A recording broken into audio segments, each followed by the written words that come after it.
السلام علیکم، میں ہوں حافظ احمد خان اور آپ دیکھ رہے ہیں تلاوت قرآن بمائے تجویدی قواعد۔ ناظرین، پچھلے سیشن میں ہم نے نون ساکن اور تنوین کی 4 حالتیں پڑھی۔ آج کے سیشن میں ہم میم ساکن کی 3 حالتیں پڑھیں گے۔ تو آئیے اپنا سبق شروع کرتے ہیں۔ میم ساکن کے بعد میم آئے تو دونوں کو ملا کر غنہ کے ساتھ مشدد ادا کریں گے۔ تو ناظرین، مشدد کسے کہتے ہیں؟ جیسے کہ ہم نے اپنے پچھلے سیشن میں پڑھا کہ جب بھی کسی حرف کے اوپر جزم آ جائے تو وہ حرف ساکن کہلاتا ہے۔ اسی طرح اگر کسی حرف کے اوپر شد آ جائے تو اس حرف کو ہم مشدد کہتے ہیں۔ تو اگر میم ساکن کے بعد میم آئے تو دونوں کو ملا کر غنہ کے ساتھ مشدد ادا کریں گے۔ مثلا الیکم مرسلون۔ اب اس مثال میں آپ دیکھیں، یہاں پر میم ساکن اور میم مشدد ان دونوں کو ملا کر ہم نے غنہ کیا۔ یہاں پر کاف اس میم کے ساتھ اور اس میم کے ساتھ ایک ہی وقت میں مل رہا ہے۔ تو جیسے کہ ہم نے اوپر پڑھا کہ میم ساکن کے بعد میم آئے تو دونوں کو ملا کر غنہ کریں گے، تو ہم ان دونوں میم کو ملا کر غنہ کریں گے اور اسی کے ساتھ مشدد بھی ادا کریں گے۔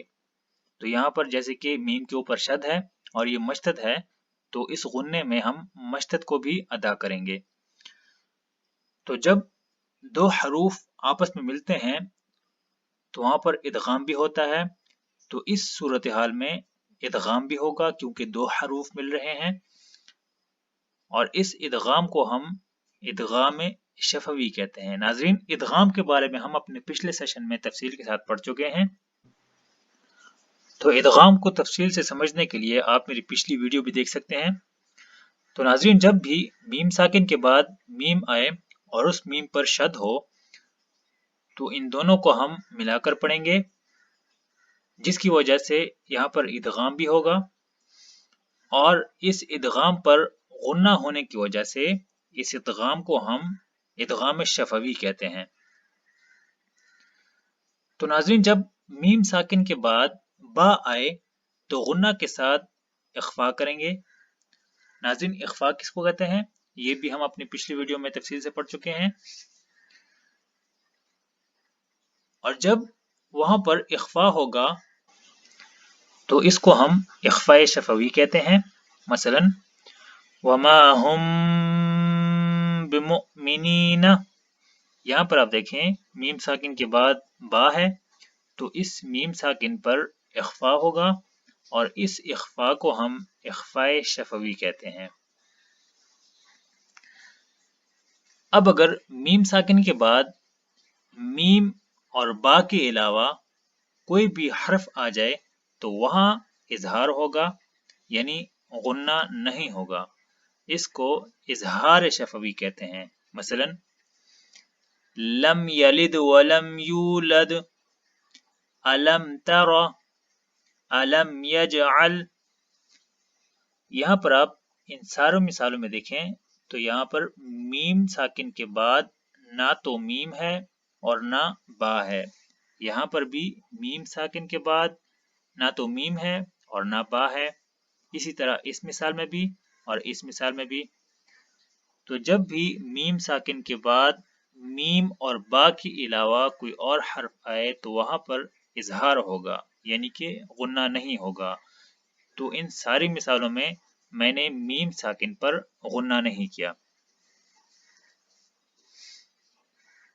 تو ناظرین، آج کے سبق کا خلاصہ پڑھتے ہیں۔ تو خلاصہ یہ ہوا کہ میم مشدد میں تو غنہ ہوتا ہی ہے۔ مثلا ثم، عم، یہاں پر اس میم پر اور اس میم پر شد ہے تو یہاں پر میم مشدد پہ تو غنہ ہوتا ہی ہے، اسی طرح میم ساکن کے بعد میم اور با کے علاوہ کوئی بھی حرف آ جائے تو غنہ نہیں ہوگا۔ تو جیسے کہ ہم نے شروع میں پڑھا کہ ادغام شفوی میں حرف ادغام صرف ایک ہے اور وہ میم ہے۔ یعنی کہ اگر میم ساکن کے بعد میم آ جائے اور اس پر شد ہو تو وہاں پر ہم ادغام کے ساتھ غنہ کریں گے، اور اس غننے والے ادغام کو ہم ادغام شفوی کہتے ہیں۔ اور دوسرے نمبر پر ہم نے اخفاء شفوی پڑھا، جہاں پر حرف اخفاء ایک ہے اور وہ با ہے، یعنی کہ اگر میم ساکن کے بعد با آ جائے تو وہاں پر اخفاء ہوگا، جو کہ غننے کی ایک قسم ہے۔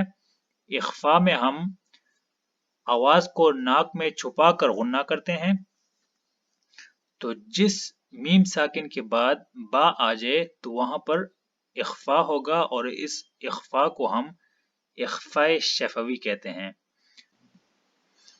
اور تیسرے نمبر پر ہم نے اظہار شفوی پڑھا، جس میں حروف اظہار 26 ہیں، یعنی کہ حروف تہجی میں میم اور با کو نکال کر جو حروف بنتے ہیں وہ 26 حروف بنتے ہیں، یعنی کہ جب بھی میم ساکن کے بعد میم اور با کے علاوہ ان 26 حروف میں سے کوئی بھی حرف آ جائے تو وہاں پر اظہار ہوگا، اور اس اظہار کو ہم اظہار شفوی کہتے ہیں۔